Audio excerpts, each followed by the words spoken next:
प्रसिद्ध कवि सुदामा पांडे उर्फ धूमिल की एक कविता है जिसका नाम है रोटी और संसद। इसमें उन्होंने लिखा है, एक आदमी रोटी बेलता है, एक आदमी रोटी खाता है, एक तीसरा आदमी भी है जो ना रोटी बेलता है ना रोटी खाता है, वो सिर्फ रोटी से खेलता है। मैं पूछता हूं, ये तीसरा आदमी कौन है? मेरे देश की संसद मौन है। वर्ष 2011 की जनगणना के आंकड़ों के मुताबिक भारत में लगभग 52% लोग कृषि से जुड़े हुए हैं। 52% लोग, यानी आधे भारत से ज्यादा जो लोग हैं, लगभग आधा भारत कृषि से जुड़ा हुआ है। इसीलिए हम कहते हैं कि किसानों को आप नजरअंदाज मत कीजिए।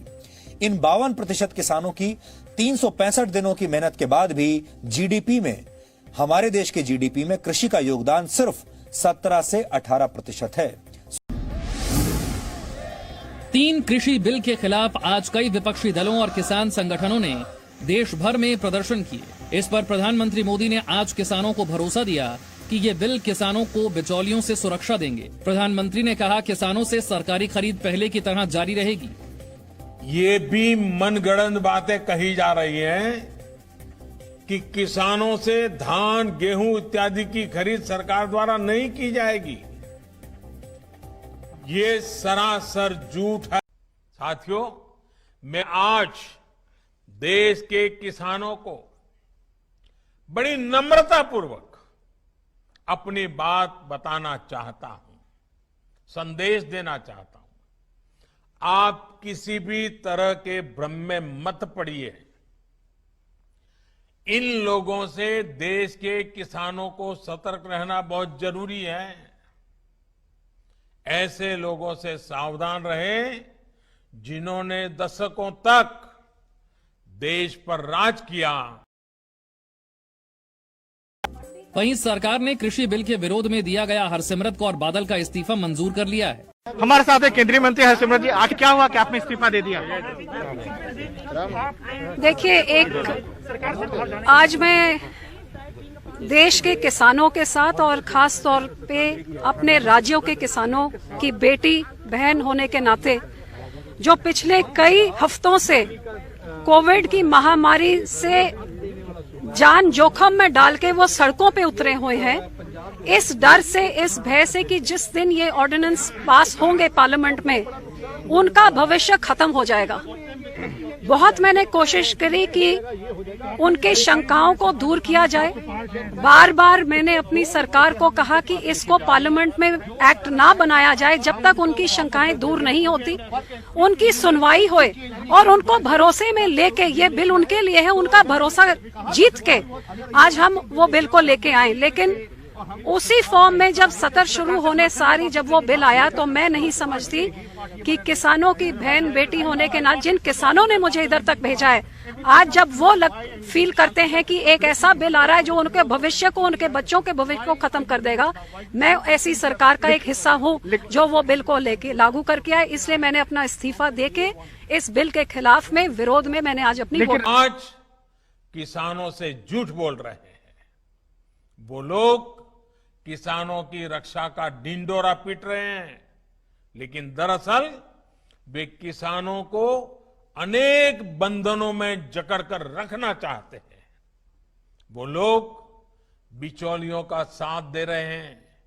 आधा देश कृषि का काम कर रहा हो, वहां जीडीपी में उसका योगदान सिर्फ 17 से 18% है। इसका मतलब कहीं ना कहीं कुछ परेशानी है, कुछ गड़बड़ है।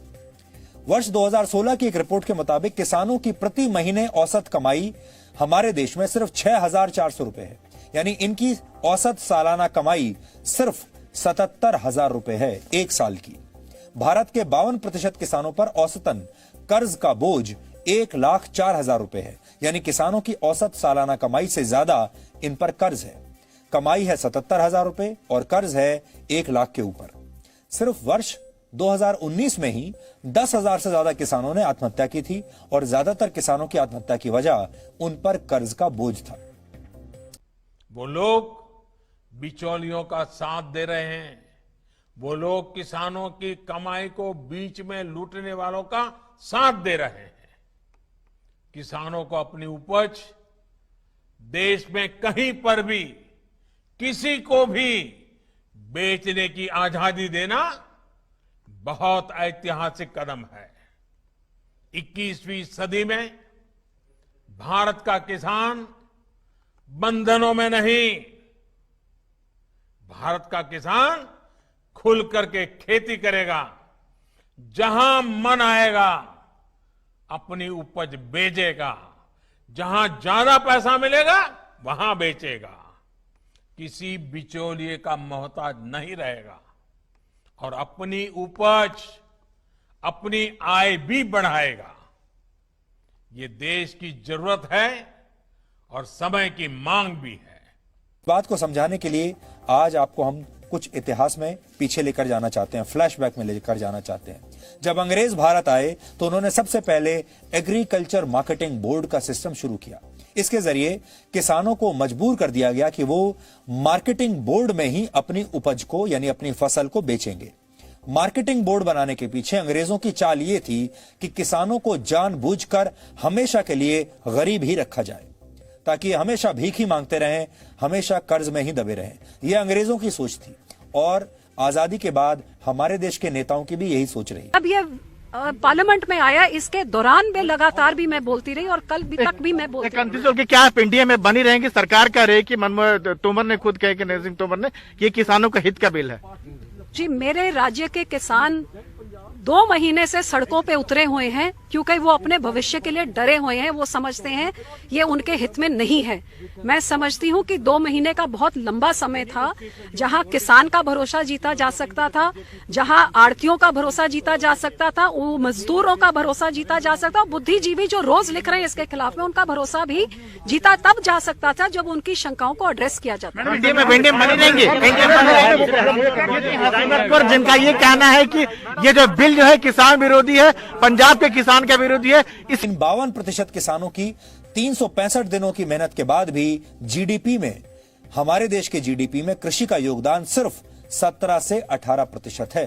सोचिए, जहां आधा देश कृषि का काम कर रहा हो, वहां जीडीपी में उसका योगदान सिर्फ 17 से 18% है। कुछ भी जनता को आप मूर्ख समझना बंद कर दीजिए। इस प्रकार की बचकाना बातें किसी के गले नहीं उतरती, लोग मजाक उड़ाते हैं। आपसे खतरनाक इस देश के लिए कोई हो नहीं सकता। Wait a minute. Who are you?